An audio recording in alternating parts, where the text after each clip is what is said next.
thing on? Oh, okay. Hello. It is I, Hal Barton. I'm back from the grave using, technology to share my wisdom with you once more. I've learned a lot.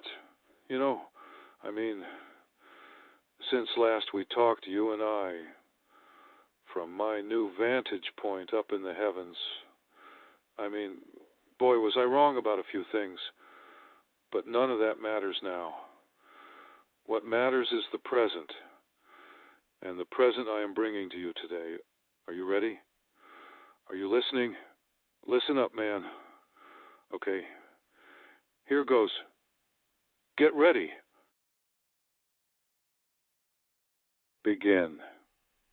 This is the preface for the book Godmodern by Hal Barton.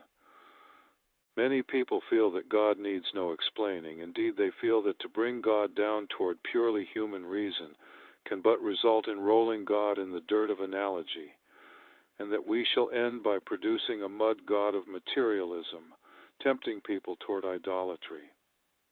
But speaking strictly for friends and myself, God does not seem extremely self-evident. Even though he may have touched us, we still need to reach out and touch him.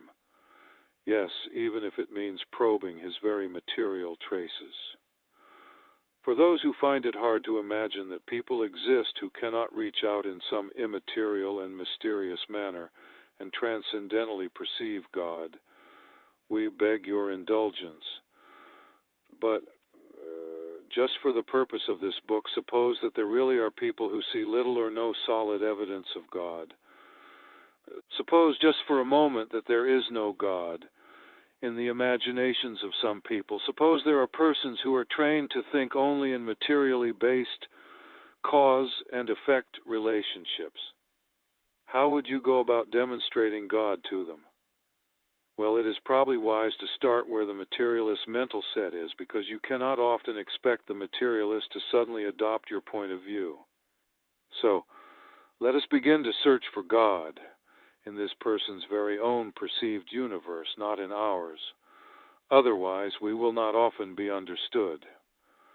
By all means, let us complete the intentions of doubting Thomas by putting our fingers, as it were, in the very wounds God received in the person of Jesus Christ, as Jesus Christ himself invited Thomas to so do, giving him full permission, the permission from God himself, the permission to fully explore so as to discover thoroughly once and for all whether or not God is or is not above death, yet beyond all official and formal Christian contradiction, clearly an impossibility.